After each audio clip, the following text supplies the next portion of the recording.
I still can't cook, but let's see if I can make a drink. Today I'm going to try to wing my version of a mint julep. On this episode, I'm going to talk about New York and what makes you a New Yorker. How long before you're actually a New Yorker? I think between 10 and 15 years to be in the city that makes you a real New Yorker, and you have to know references that old New Yorkers know. I say things a lot and other people don't know what I'm talking about, and then I immediately come at them for not being a New Yorker. But I think you got to love the city and not put it down. Real New Yorkers don't criticize the city. They criticize people in the city, but they don't criticize the actual city itself. I don't call Manhattan dirty. I call people in it dirty. There's a difference. It's a real New Yorker. People can be like, oh, it's so filthy. It's like, bitch, it's fucking Broadway. Of course it's filthy. But look how fabulous it is. Look how well we're dressed. I'm not right now, I'm in a hoodie, but you know what I'm saying. New York has a thing. I get this a lot. Is living in New York really like Sex in the City? And yeah, actually, sometimes it actually is like Sex in the City. You know, single women are spending money on their shoes and can't pay their rent. So yes, it is. I mean, you know what rents cost in the city? It's Bananarama. And you live in these little teeny shoe boxes, but you have to go out and act like you're cool and go to restaurants you can't afford. So yes, it's exactly like Sex in the City. And there's this new thing called these West Village girls, which apparently are the new Carrie Bradshaws, though I think Carrie Bradshaw did date a finance guy, but she lived Upper West or Upper East. I don't know, but it was uptown, although her apartment was really on Perry Street. See, New York fact, that makes me a New Yorker. The apartment she walked up the street was Perry Street, right across from Angel Feet, which is a great place to get a reflexology. New Yorker. So you got to know references. That's my point. 10 or 15 years, you got to know the references to blocks, things that are on certain streets. Anyway, these new girls, these West Village girls, there was an article in The Cut.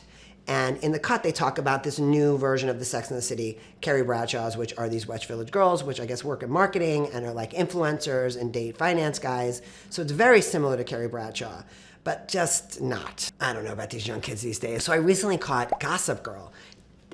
First of all, wow, how did I miss this? These kids are adorable, great outfits. Those kids are New York kids. I'm supposed to be making a drink. Sorry, I'm like talking too much. But those kids are New York kids, right? I mean, realistically speaking, I think that if you move to the city and you think that you have to hang out, I'm going to make simple syrup, just so you know it's what's happening. Because I don't have simple syrup pre-made, because I'm just working off the cuff for you. I just show up and do my thing.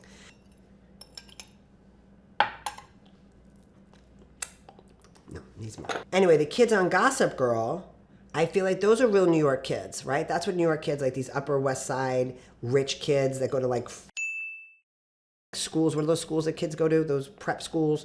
That's real. I shouldn't say that, right? Yes.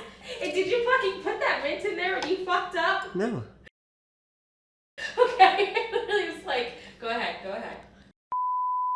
I'm a Carrie for sure. I'm someone who spent money I didn't have to have clothing that looked good, to go to the places I wanted to go to be seen, to meet the right guy. I kept my sweaters in the freezer, so to avoid moths, because I lived in a small Soho apartment.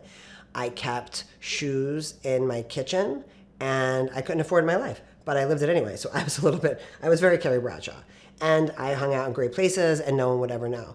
And I did meet my Mr. Big at one point.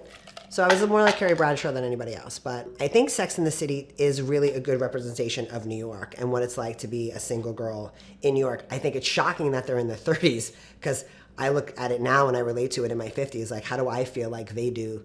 You know, I don't look at them like they're younger than me. I think it's a very relatable thing for a single woman who lives in the city at any age. This is looking good. This is looking good. I'm going to put some bourbon in, those of you who know the drink. I made simple syrup, put some mint and lemon instead of lime, and then we're going to top it off with bourbon. I think Sex in the City is a fun reference for people who are outside of the city, wanting to know what it's like to be a woman in Manhattan. Single, figuring things out. I mean, I only relate to Carrie because that's who I think I relate to the most, but not everybody on the show was single. I love Gossip Girl, and I love Sex in the City, and I love the remake of Sex in the City. But should we be remaking all of these things that were so iconic? Like, should they do another Gossip Girl? I don't know if they did. I don't think they should. They remade it with younger kids. So my producer just told me that they did remake Gossip Girl with younger kids. That is not what they should have done.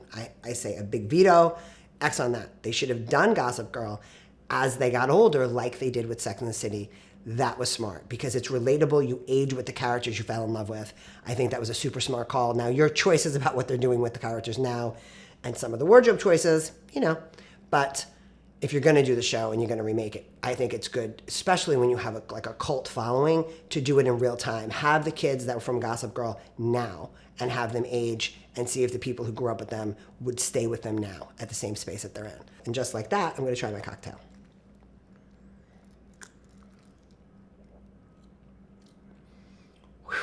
Whoa, that's really strong. Holy bourbon.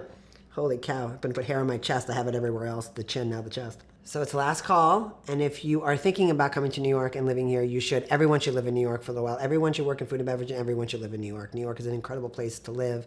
You should all do it, but what we shouldn't do is to keep remaking shows that we don't need to remake. And if you're gonna remake it with the kids that are the right ages. Don't go backwards, it doesn't make any sense. Cheers. If you like what you see here, you're gonna love what you hear on my podcast, Still Can Cook. So pour yourself another drink and come hang out with me wherever you get your podcast.